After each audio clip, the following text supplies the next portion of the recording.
Nossa próxima atração é um oferecimento de Nova El Bosque e Empório dos Óculos.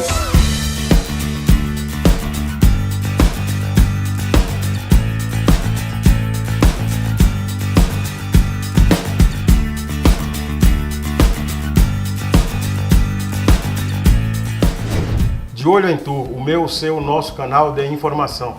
Nós vamos entrar hoje naquele os cuidados com a saúde.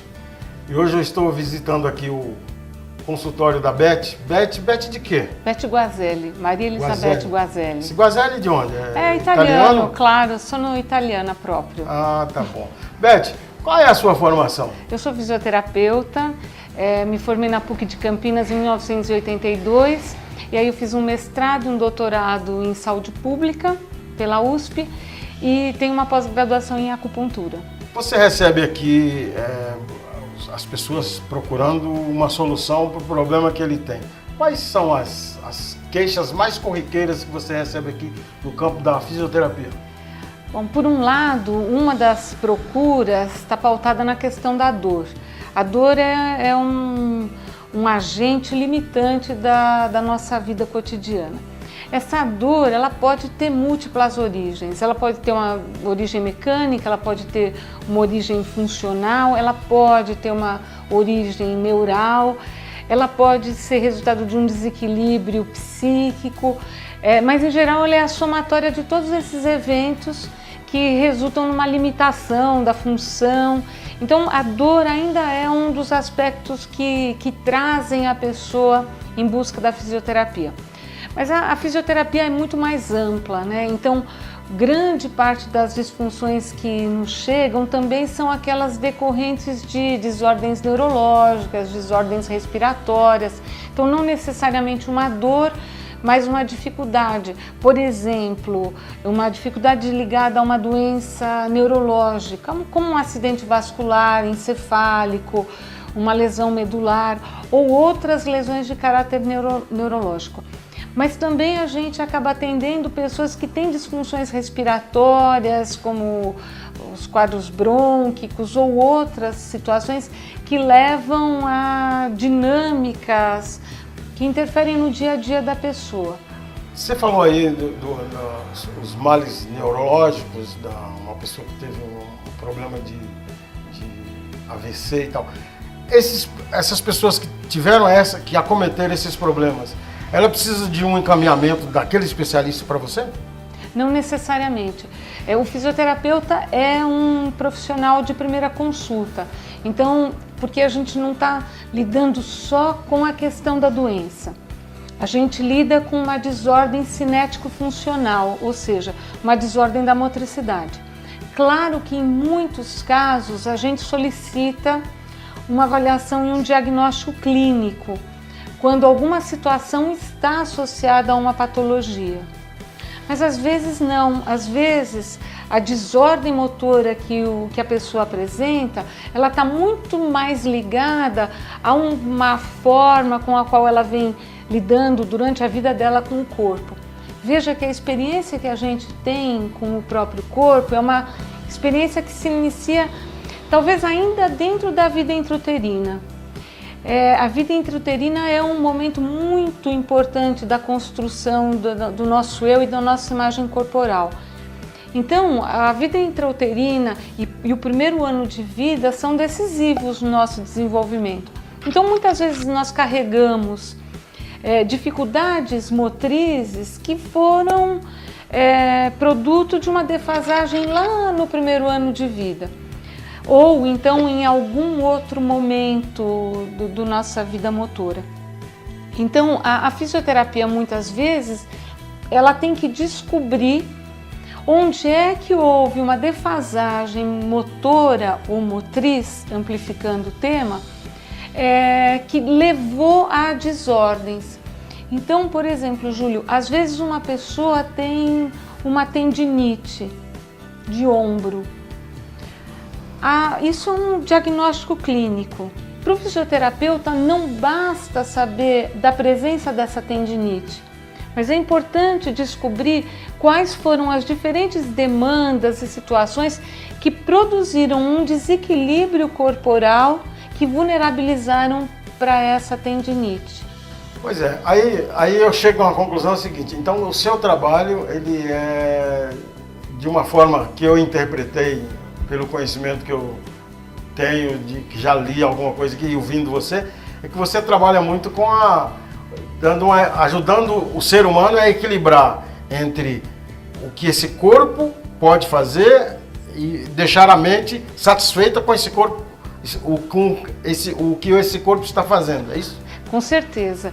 Eu acho que uma das belezas da fisioterapia é justamente isso, né?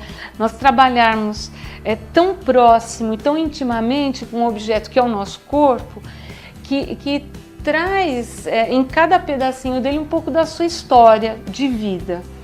E não existe uma separação entre mente e corpo. Então, por exemplo, às vezes nós estamos diante de uma atividade motora muito cansativa. Por exemplo, fazer um jardim.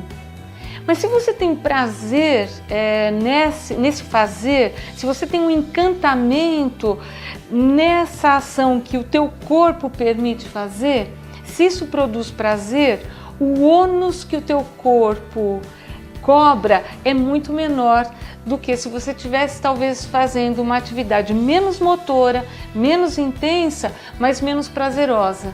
Usando o exemplo que você deu aí da tendinite no braço, então significa que, como você falou aqui, o trabalho seu é o geral, você pega o geral.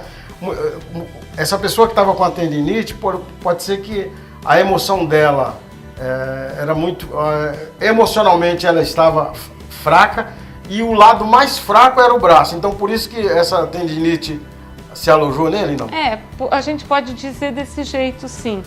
É um pouco mais complexo que isso, sim, mas eu acho que isso dá conta de entender. Então, por exemplo, eu vou pegar uma situação muito cotidiana.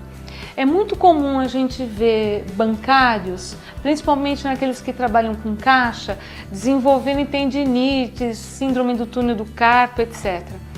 E aí, quando a gente pensa na tarefa, a gente não pode pensar só naquela mão fazendo aquele movimento repetitivo ou naquele ombro fazendo um movimento repetitivo.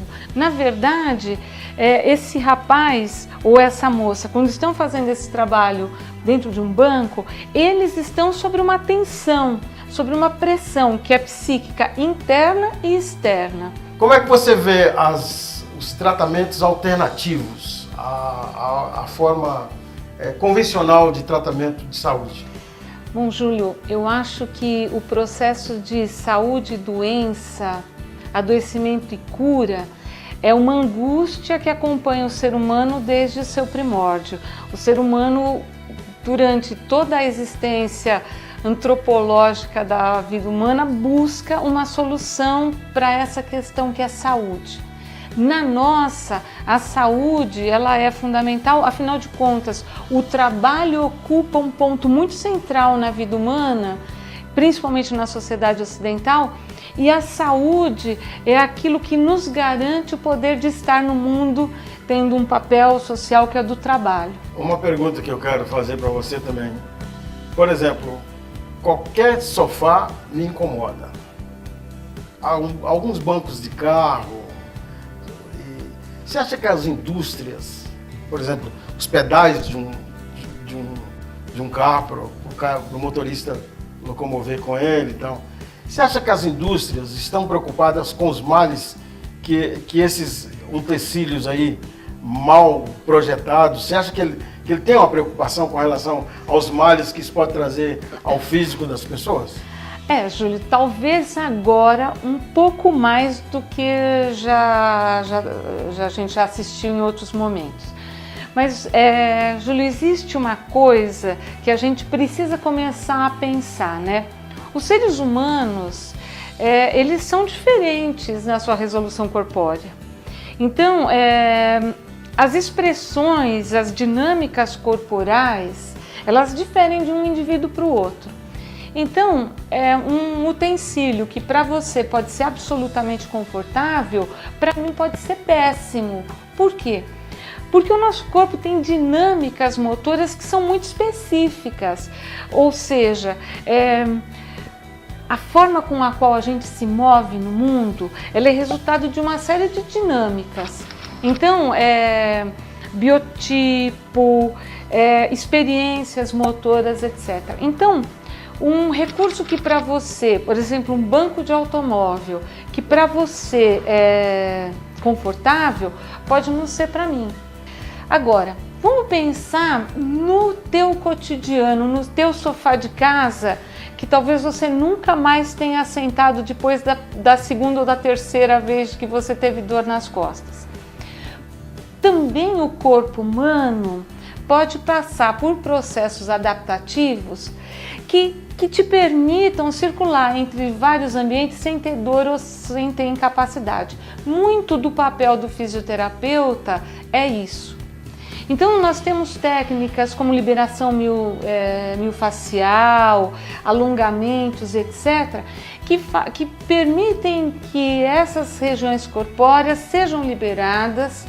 Em cima dessa liberação, nós trabalhamos com uma reeducação do movimento, porque não adianta a gente eliminar o efeito sem reorganizar as causas, e aí você tem um corpo disponível para qualquer ação. Por exemplo, a gente vê idosos que com 85 anos correm, dançam, sentam no chão. O que há de tão especial nesse corpo, né? Essa construção dessa capacidade de estar livre para agir no mundo é uma das coisas com a qual o fisioterapeuta trabalha. Agora a Beth vai dar uma dica aqui para nós, que aqui no consultório dela, você vai falar para nós aí de alguns procedimentos que você costuma fazer aqui, os mais frequentes, né? Que são eles? Bom, como a gente trabalha numa lógica integrativa, nós não usamos uma técnica só. Então, por exemplo, a gente usa técnicas que a gente chama de cadeia muscular, como o GDS, reeducação postural global, o método neuroevolutivo, que é o método conhecido como BOBAT, o método CABAT, que são estratégias para reeducar. E nós trabalhamos também com dry needling, liberação miofascial, técnicas de manipulação, de ajustes vertebrais ou de estruturas articulares, técnicas de relaxamento, pilates. Quer dizer, além de eletrotermofototerapia, que são recursos já bastante conhecidos da população. O importante é que esses recursos todos, eles são usados em combinação uns dos outros, de acordo com as avaliações prévias. Nós temos trabalhado também com palmilhas, que estão no espectro da podoposturologia. Então é feita uma análise da pisada, dos apoios e quais as consequências disso. E vão sendo inseridas palmilhas para adequar esse posicionamento. Além disso, né, são feitas reeducação, por exemplo, vestibular, um trabalho de preparação para atletas de alto rendimento. Então, o leque é muito grande, porque grande é o leque de recursos que a fisioterapia tem a oferecer. Você falou que tem alguns cursos também. Ah, sim. Essa casa, ela é a soma de professores, né? Então, a gente tem uma psicopedagoga, que é a Maria Cristina Guazelli, que faz a organização pedagógica dos cursos. Então, os cursos, nós temos sentido na nossa vida que a universidade ela tem que atender a um leque muito grande de demandas. Então, o aluno ele está sendo convidado a procurar essa complementação. E essa complementação, ela tem que continuar num padrão pedagógico, com consistência, metodologia. Não são cursos meramente técnicos, né? São cursos que rezam a cartilha de que é preciso um aprofundamento científico cada vez mais. Então, nós temos uma psicopedagoga que lidera a trupe, e nós temos professoras universitárias. Então a gente tem a doutora Elaine Ferrão Fernandes, a gente tem a doutora Camila Sotelo e tem eu, Beth Guazelli. Beth, se precisasse de um caminhão para trazer o muito obrigado que eu queria fazer para você, o caminhão tinha que ser grande. Mas como não tem caminhão, não pode entrar aqui, eu vou falar muito obrigado por ter recebido a gente Sou aqui. eu que agradeço. Eu acho que é uma oportunidade super legal da gente passar a mensagem, e no próximo encontro você me convida para cantar. Tá bom. De Olho em Tu, o meu, o seu, o nosso canal de informação, trazendo para você aqui, ó, os cuidados com a saúde. E uma conversa dessa aqui, franca, objetiva e com muito conteúdo.